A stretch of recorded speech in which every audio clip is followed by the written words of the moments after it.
if we are to really become a multi-trillion-dollar opportunity, we have to become a product nation. Because if you look at the market cap of Apple, I think it's around $2.73 trillion.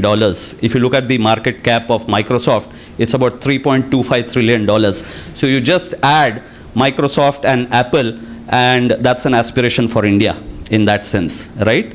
And why is that? Because we may have as many services companies, we may have as many startups, but unless we are going to create those world-class products, I don't think we are going to get there. And that is where we have TAS, T-Hub, T-Works, kind of entities which are partners of this initiative, which are all sitting together, brainstorming in terms of how do we do that.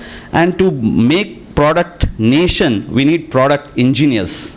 Right? And that is where all of you sitting here who are representing the students, I mean, there are of course 5,000 students who are going to join this pilot initiative phase 1, but about 20 of you are real representatives of those students. And I think this message is what has to go across the length and breadth of country, that we need to build more product engineers. And how do you build product engineers, right? There's a certain product mindset which is required.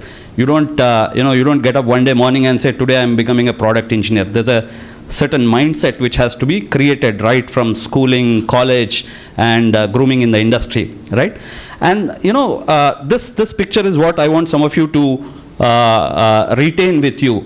Everyone ultimately gets a job, and IT industry has been very kind in giving jobs to a lot of people. But the question that we really need to ask ourselves is, are we building bricklayers? Are we becoming bricklayers in the IT industry, or are we becoming the architects in IT industry? I think for last 20, 25 years or 30 years, for example, when we started with the IT growth, it was all okay to get any kind of job. But today I think the young people have more confidence, they have more aspiration, and I think it's time to build on the foundation that our seniors and super seniors have laid, and really look at this as an opportunity for us, for India, to make those architects of the IT industry. Like in a building, you have the masons working and you have architects working. Essentially, both can go back home and say, we did a great job for that building. But you know the difference between a mason and an architect. The mason would just be following the instructions, putting things without knowing what he is doing. But the architect would have thought about it, would have designed about it. So I think that's where we have to get into that design thinking mode. That's where we have to get into that architect mode in terms of that thinking professional mode. How are we trying to do that? We are trying to do that by partnering with Talent Farm, and it's an AI-based platform where we are first of all bringing together a lot of industry problem statements. FTCCI is a rich body which has more than 5,000 direct members and 25,000 members. So from agri-tech to fintech to vaccine, pharma, healthcare, name an industry, and you have member companies of FTCCI, and we have now started working with these member companies to source problem statements. Because I think I remember listening to Mukesh Ambani once, where he said that his professor in the university would grade them based on the problems they identified rather than the solutions. And I think in the world of ChatGPT, building a solution is probably become easy. But do you identify the right problem? Can you understand the problem domain? Can you articulate the problem? Or are we going to shoot in the dark? Are we going to build fantasies in our college labs? I think that's the difference that we have to look at. And that is where the emphasis in this initiative is going to be a lot on identifying problem statements, understanding problem statements, and articulating problem statements. That itself is probably the first step, and we underestimate that a lot. Right? We are all, as engineers, very excited about how to do things without getting into why do we need to do things or what do we need to do, right? And I think that's where the basics are going to be set right in this program, where we'll start with why, then go to what, and only then we'll get to how. So don't think too much about the algorithms that you want to use or the Raspberry Pi boards that you want to use. First, let's ask ourselves, is it a problem worth solving? Is it something worth giving it a try? So that's where I think a lot of emphasis is going to be on why, and one way of doing that is bringing together a lot of problem statements from various domains so that you get an opportunity to choose those problem statements, pick up the problem that you want to follow. Someone may have affinity to agriculture, someone may have affinity to healthcare, education, whatnot, right?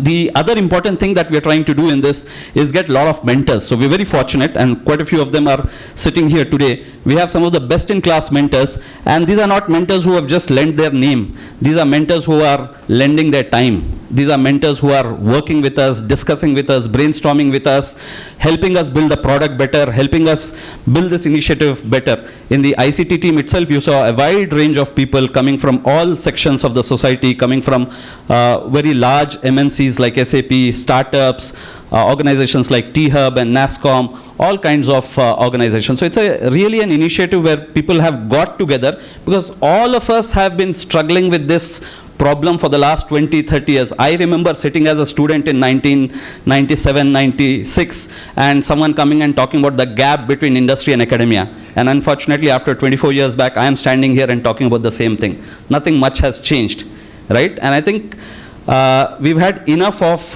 least time to correct that, but now it's a question of survival. Now it's a question of survival. It's also a question of, are we going to let go this opportunity, or are we going to make the best use of this opportunity with so much disruption happening around us? So I think one of the very big key points about this initiative is the kind of mentors who are associated with it, who are going to validate, who are going to help you understand those problem statements. Not just technology mentors, but also domain experts. Because if you want to solve a problem in agriculture, you also need an agriculture specialist. If you want to solve a problem in healthcare, you also want a healthcare specialist. If you want to design a hardware product, you need the support of T-Works for designing and prototyping. If you want to start your own startup, you need the incubation at T-Hub, right? So that's how it's going to work together. Now, in a screenshot, if I were to quickly take 2 minutes to explain how the whole story goes, you see on the left side, you have all the actors who are there on the platform, be it the recruiters, mentors, service providers, students, of course, and then there's that smart AI buddy, which does all the magic. You have multiple stages where the student goes through profiling, ideation, learning, building, and then finally showcasing or demonstrating it. There's a problem catalog, learning resources, a lot of online lab infra, cloud-based labs have been created in AI, cloud-based labs have been created in blockchain, Web3, all these areas. And then of course, the AI buddy kind of monitors your progress and keeps giving insights so that corrections and interventions can be done right in time instead of crying over spilt milk later on. Right? The AI buddy also does a lot of recommendations, scheduling and all that. And finally, as an outcome, you have a skill wallet, which is a verified blockchain-based wallet where your credentials are stored. You have an app store where you can showcase to the world what you have built so that you don't go with your resume. I mean, resume is a pass. You can't go in today's world and say, this is my bio data, right? You say, this is my portfolio. These are the applications I have built. This is my GitHub repository. This is my app showcase. Please have a look at it. And these are the mentors who have checked on me, who have given a industry assessment report so that it becomes a neutral report. And all these curated profiles, as you solve these problems, are shared with potential employers, of course based on your consent. If you think you don't want to share it, it's not going to be. But these are all shared with the industry recruiters or with the employers. This way it's a win-win situation because employers are also scrambling for talent. I keep telling this, you need only one job, but the company needs 100 people like you. So the problem is bigger on the other side. And when they get an opportunity to see curated profiles, when they know that the person is not just coming and writing on the resume, given an opportunity, I will do my best. Right? Everyone tells the same thing, right? That's the standard resume line. But how do I believe in you? Why should I waste my time on you? Why should I even train you? Now this is where a proof of concept, this is where data-backed, evidence-backed profile helps in the recruiter knowing, in the employer knowing exactly that these are your strengths. It's almost like you have worked with them and done an internship of 6 months with them. So I know every aspect of it. It's like how when a new team member joins me, over 6 months I get to know the strengths of the person. I get to know what are good and bad aspects of the person. That's exactly what happens here. So it becomes a huge opportunity as an internship for students to work on this. Thank you so much for this opportunity. We request your support. This is not an initiative of FTCCI. This is not an initiative of Talent Farm.